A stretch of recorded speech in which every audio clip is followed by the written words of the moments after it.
If you're like me, you probably avoid YouTube because you don't want to do things like have a bunch of fake energy, or you don't want to have really clickbaity titles, or you don't want to have to yell smash that like button at the beginning of every single video. But the good news is that you don't really have to do that anymore to be able to make it on YouTube. And that's because the algorithm's been put on what I call easy mode. Now, don't get me wrong, there isn't like some kind of secret setting you can click or a switch that you can flip or something that's going to make YouTube itself easy, but it is easier to be able to make it as a small content creator. And that's because YouTube is finally rewarding creators that make satisfying content. So in today's video, I'm going to talk to you about what exactly has changed about YouTube's algorithm and how that's going to change your strategy as a creator on YouTube. Hey there, real quick. My name is Doug. My wife Haley and I run a 7-figure online business leveraging YouTube to be able to sell digital products. We help creators grow their influence, serve their calling, and build an income with integrity. So if you're looking to learn about time freedom, location freedom, financial freedom, all that, be sure to like, subscribe, do all the usual stuff. You don't have to smash the like button if you don't want to. And let's go ahead and jump into the first point. Now let's talk about what YouTube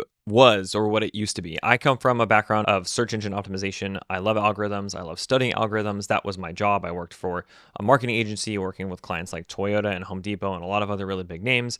And so this is kind of like my wheelhouse. Okay, so let's talk about what people have thought YouTube wants or what people think YouTube wants and kind of what's been preached for years. And that's the idea of getting as many clicks as you can, as many views as you can, and as much watch time as you can. And so what did that make us all do as creators? Well, that made us go crazy with our titles and with our thumbnails. We became very clickbaity. Our videos had to become more extreme and more extreme and more extreme. We would try to stretch our videos from 10 minutes to 20 minutes to 40 minutes just to try to be able to rack up as much watch time as we can. And it's even made us do things that we might think are questionable, all for the sake of the algorithm. Now look, don't get me wrong, you still need those things. You still need a high click-through rate. You'll still need a lot of really good watch time. You still need to have a video, a title, topic, and thumbnail that's very engaging. But here's what we've been seeing recently. And if those things were just all true and those things were the only things that mattered, why would you have these videos that say like, you know, oh, give me 58 seconds and I'll change your life. Or you see a random 1.5 minute video that the title is just like, it's here and there's nothing optimized about it. There isn't a bunch of watch time. It's not clickbaity. There aren't any keywords that are in it. Why are these videos going viral? It all comes down to satisfaction. And yes, while I want to play that satisfaction soundbite over and over again, I can't because I'll probably get copyright strike. And so there isn't actually a hidden meaning to that word. It is exactly what it means. It just means it's leaving viewers satisfied after they watched your video. They want viewers to be able to say something like, wow, that's exactly what I wanted to watch. I want to be able to watch more now. And that I want more now part is everything when it comes to this new part of the algorithm. Because naturally as humans, when we get something that we really like, when we start to become addicted to that hobby, or you catch that bug, as people might say, we want more of whatever that satisfying thing was. And YouTube is honestly no different. Now, the story's a little bit different because when I was a kid or when I was growing up, it was watching anime and you'd start an episode at like 10 or 10:30 at night or something like that. And you watch another one and you watch another one. And before you know it, all of a sudden the birds are chirping and it's like 5 in the morning and you have to go to school in a couple hours. That is what we mean by satisfying. You need to do that same thing or have that same feeling, or people need to have that same feeling while watching your YouTube content. Because what happens is that when YouTube sees that you're satisfied with a piece of content, it's going to give you, the viewer, more of that to try to continue to keep you satisfied. You're going to hear that word a lot in this video. But the question we have to ask ourselves is, how does YouTube know what is satisfying and what is not? Now, obviously, YouTube can't read minds, yet. So we need to look for specific signals. So the first one that I want to talk about is subscribes, likes, shares, and comments. These are obviously the most direct way of telling YouTube that a viewer satisfied and met your needs for whatever it was that you were looking for. It is a literal indication saying, I am going to click this button because I want more of what this creator has to offer. Same thing with a like. Same thing with a comment. The comment is saying, I'm engaged. It was so satisfying to me that I feel the need to take an extra step to give feedback of approval or disapproval on that video. And a share is like, it's so good, it's so satisfying that I need others to be able to see that. These are crystal clear indicators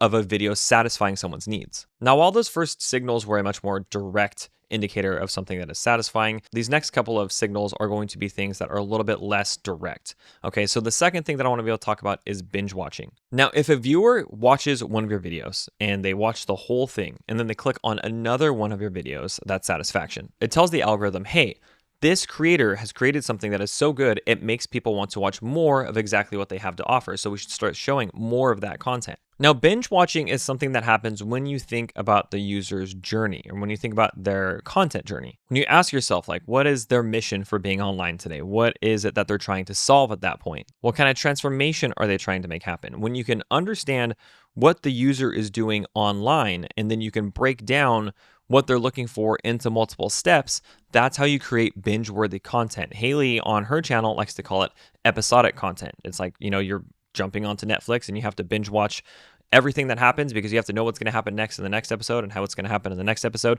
It's the same thing with your YouTube channel. And if you're able to create that episodic content and people obviously watch it and they still like it, it can't be terrible content, then as people go through and binge watch your content, the YouTube algorithm is going to see that as a satisfied need. Now, just because you have what you think is bingeable content doesn't mean that it's necessarily going to work, because that content needs to retain the viewer on that video. And so this is audience retention. This is something that you can actually easily measure in YouTube Studio.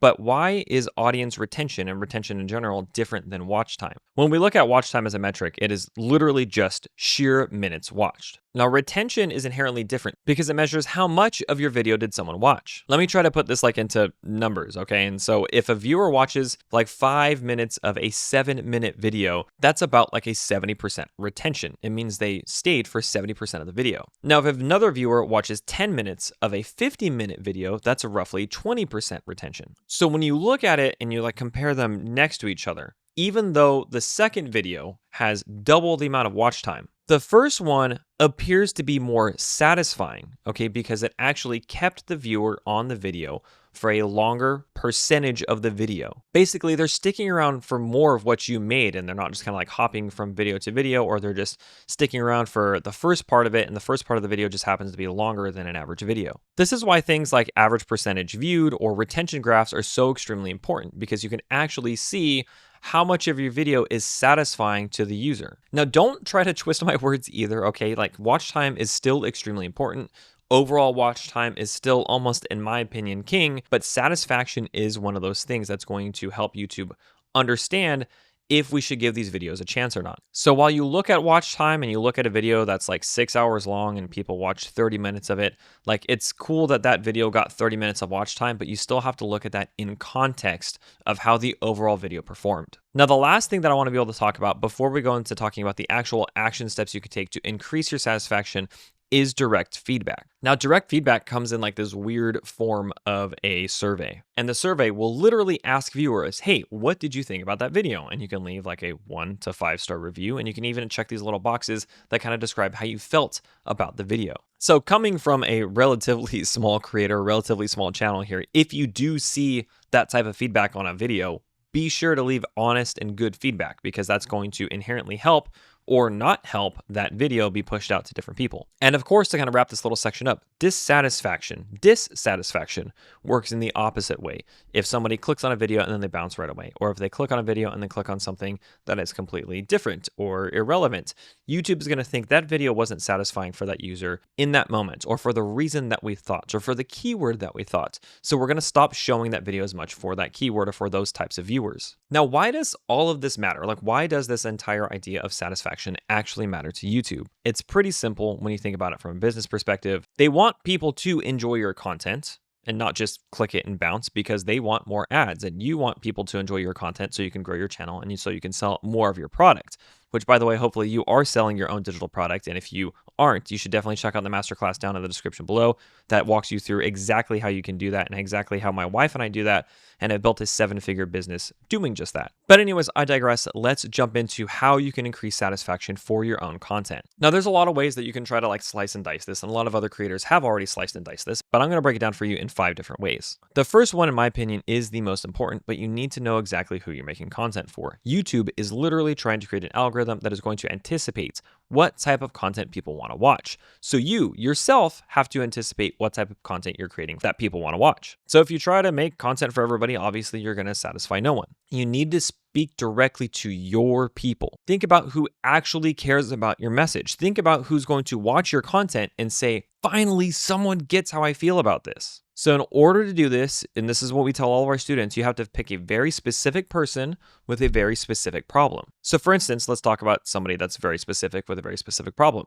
Very specific would be a woman in her 20s to 30s looking for a soulmate and is tired of all the dating apps. Not targeted would be like, I talk to people about finding true love. Now you make it clear to people who you're targeting and who this video is for by the type of content you create, by the way that you talk, by the words that you use. You need to make them be able to feel comfortable, like they know exactly who they're sitting down to watch. One of our students that does this extremely well is Vikita. Now, Vikita talks about kind of what I talked about a little bit earlier, which is like women in their 20s and 30s that are trying to find their soulmate. They're trying to become better versions of themselves so they can find that person that they deserve. And she still uses a bunch of words that I don't understand. Her style is totally different than what I would do, but that's because her content is not targeted towards me. She knows exactly who she's making content for. And I swear that when she makes her content and she speaks and she says these words and she talks about these phrases and these meanings and these actions, there's a whole room full of women that are snapping their fingers in agreement. She makes it easy for her people to enjoy her content. Now, once you know exactly who you are making content for, you need to be able to deliver on the promise of your content. If your title says that you're going to teach something, then you need to teach it. If it says that you're going to show something, then you need to show it. The faster that you deliver the proof of that, the faster that you deliver on that promise of the topic, the title, and the thumbnail, the better.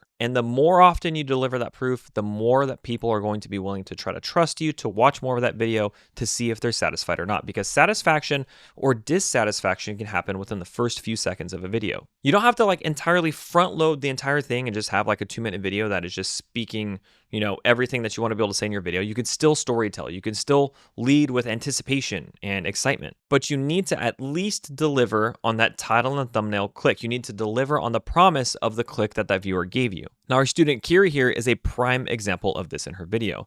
So in this video, here's her title and thumbnail. Okay. And literally at the 7-second mark in this video, she says, I became unrecognizable. She literally says on the title or on the thumbnail, it says, become unrecognizable. She actually says that. It's kind of like when people say the title of the movie in the movie. And for some reason, the only one that's coming to mind for this right now is Hot Tub Time Machine. He says, the guy literally says, it's like a hot tub time machine. And then he like looks at the camera, right? So satisfying when people do things like when you can do this, when you can be like Kiri and you can say and deliver on that promise in the title and thumbnail as soon as possible. It tells people, hey, I keep my promises. I'll make sure that you stay satisfied when you watch this video, so give my video more of a chance. Now, along those lines of keeping people around and retaining them, again, remember, YouTube is looking for retention. Along those lines, what we need to do is we need to cut the fluff. You don't want to drag on your videos just to be able to increase watch time. You don't want to tell stories for no reason. You don't want to lose their interest for the sake of trying to be able to get more minutes watched. If you can respect your viewers' time, they're going to reward you with as much retention as possible, which then again leads to satisfaction. That means you don't start with an irrelevant story. You can still start with a story if it's something that's relevant. Haley always starts her videos with stories of some sort, but they are extremely relevant to that title and thumbnail. A lot of times people don't want you to start with like a 30-second vlog intro, which Haley also used to do years ago, where she had this like vlog reel intro that played. And luckily at the time, like retention wasn't as big of an indicator, and people that actually liked us like to watch that part of the video. But generally, most of the time, if you have an intro like that, it's going to get skipped, and that is going to be a negative satisfaction signal to the YouTube algorithm. But another example of somebody who does this really well is Rebecca Matznick, one of our students. And so her videos are short and sweet and to the point. There's no fluff. It's just pure value. Usually when you see like workout videos, or if you see fitness videos or diet videos or anything having to do with like losing weight or getting in shape, you're going to see a lot of people with longer content trying to fluff it up. They're trying to get into the 20, the 30, the 40 minutes by showing like workout montages. They're going to show the chopping of the food, the cooking of the food with no actual talking or anything like that to try to increase watch time. But here's the thing. If you look at Rebecca's videos, some of her top videos are under 10 minutes. And they're not filled with workout montages or cooking montages. It's literally just her talking, delivering pure value. And so people love it. They love this change of pace. And so people love the direct answers that are given to them inside of this like super overinflated and saturated niche. It just shows YouTube that people are really satisfied with how she's delivering her content. Now that you know who you're creating content for, now that you're delivering on your promise, now that you're cutting out the fluff, you should go through and actually create episodic content. When you start to think of your YouTube channel like episodes and not single videos, That's how you can create more satisfaction. Each video should actually build off of the last or build anticipation towards the next. The reason for this is because if you start creating content and you're really putting everything that you can into that one video, you're going to start to spread people way too thin. You're going to start to talk about too many topics. There's going to be too many things for them to learn. And when that happens and you start to talk about too many things, you're not going to be very specific in solving a specific problem for people. And the people who kind of aren't as interested in point number 3 as they were in point number 2, they're going to start to hop off your video. So what you can do instead is you can take those really big videos, or you can take those really broad topics, or you could take those videos that have 500 different steps in them, and you can break them out into smaller, separate videos to create episodic content. Now, my wife Haley's channel, for example, is one big, like, Netflix-worthy binge fest. And it's because she thinks about how different videos should connect with each other. So this is Haley's 2025 plan video, and it's very top of the funnel, and it gets these stay-at-home moms, these homeschooling moms, super pumped about the fact or about the prospect of doing YouTube to be able to make money online. But now that they go through and they get really pumped, they need to be able to head over to one of these videos to learn about niches. Then, once they learn about niches, one of the next recommended videos that they should get is actually learning about how to create a really good product and have a really good funnel to be able to make money in that niche. So then they go from the niche videos over to her 7-figure plan video. And then from there, they're really wanting a lot of detail. They go down to the link in the description below her videos and they jump in, they watch her masterclass, and then they sign up for our program. Now, as you could see, moving from one video to the next indicates, hey, I was happy with the results of that video. I want more. What is the next thing that I can get from this creator? Oh, they already have something that I could potentially be more satisfied with, so I'm going to go click that thing. Again, this goes back and tells YouTube that this video was very satisfying and we should show it potentially to more people that fit the profile of that viewer. Because random side note, you have to remember that YouTube is not just like randomly blanket pushing out content. Okay, YouTube has created a profile for each and every one of you, and YouTube thinks it knows what each and every one of you want to watch. And what this means is it thinks it knows what each and every one of your viewers wants to watch. So again, because of this, you really need to know what viewers are going to want to see after the video that they're watching currently. Now, this last tip is something that is a little bit different than the rest of them. And it's something that's been really sprouting up recently on YouTube. And it has to do with being open and authentic. You see, on YouTube now, there is a lot of like AI slop, as people call it, right? There's a lot of cash grab, cash cow type YouTube channels. There are also a lot of people that are out there that are trying to fit the bill of something that they're not. Or people are kind of like hiding who they are in order to try to reach a mass amount of people. They're scared to talk about their values, or they're scared to talk the way that they usually talk. But now, because of this concept of satisfaction and because of this idea of like, I'm going to watch something because I like it, it makes me feel good, or I'm learning a lot from it, I like this person, YouTubers and creators are now being more open and authentic than they ever have been.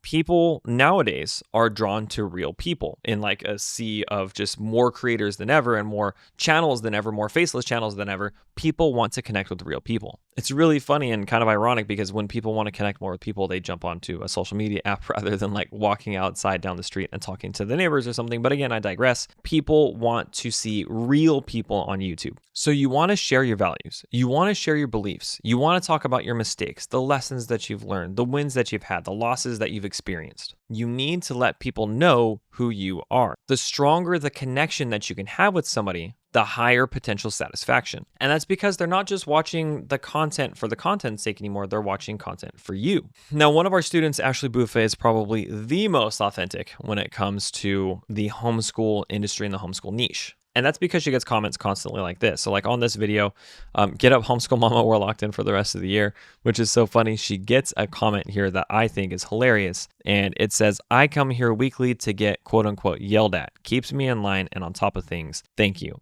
Talk about being so satisfied that you're going to come watch this video no matter what, because you're expecting a specific result out of someone. And that person, week after week, video after video, delivers on that result.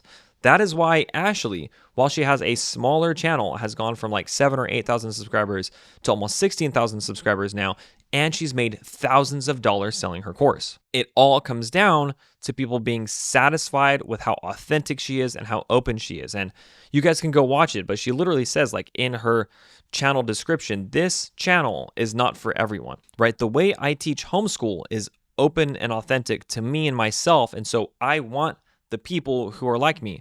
right? I want people of similar values and of similar worldviews to watch my content because then that increases overall satisfaction. If I try to please people who don't agree with me, they're not going to watch my content. And so I'm not going to get that satisfaction boost. It's kind of like what I like to call the Chick-fil-A effect. Okay. Chick-fil-A came out with their values and their authentic stance. I don't forget however long ago it was, but they're like, hey, maybe it's been forever. I actually don't know, but they openly say, hey, we are closed on Sundays. That's the Lord's day. Like he said to rest, so we're going to rest. And that means that we could potentially lose out on money. So be it. That's our values. But what that actually does is that attracts more people who have similar values and similar worldviews to go and eat more at Chick-fil-A rather than somewhere else because they also believe Sundays are meant for rest. Now, at the beginning of this video and in the title or description or thumbnail, wherever I decide to be able to put it, I did tell you that this meant that YouTube is on easy mode. But this is what I've been meaning by its easy mode. Easy mode for YouTube is now that you don't have to fit a certain persona. You don't have to have a certain type of energy. You don't have to look a certain type of way. You don't need to chase trends. You don't need to fake videos for more watch time. All you need to do is you need to create real value for real people so that they are satisfied in exchanging their time for whatever you made them watch on the screen. And so if you do that, if you can understand that you're just trying to make people on the other side of that camera happy, then YouTube's going to reward you for it. So yes, when I say that YouTube is on easy mode, I actually believe it because it is easier if you focus on the right thing, which is the viewer. So hopefully you guys enjoyed that video. Hopefully you were satisfied with it. Pun 100% intended, although maybe that may not be a pun. But regardless, hopefully you guys liked it. So be sure to like, subscribe, leave a comment if you have any questions. I'm more than happy to be able to talk to you. If you want to learn more about my wife and I's business and how we run that and how you can run something similar, down in the description below, we have a masterclass that you can check out. But with that being said, I will see you guys in the next video.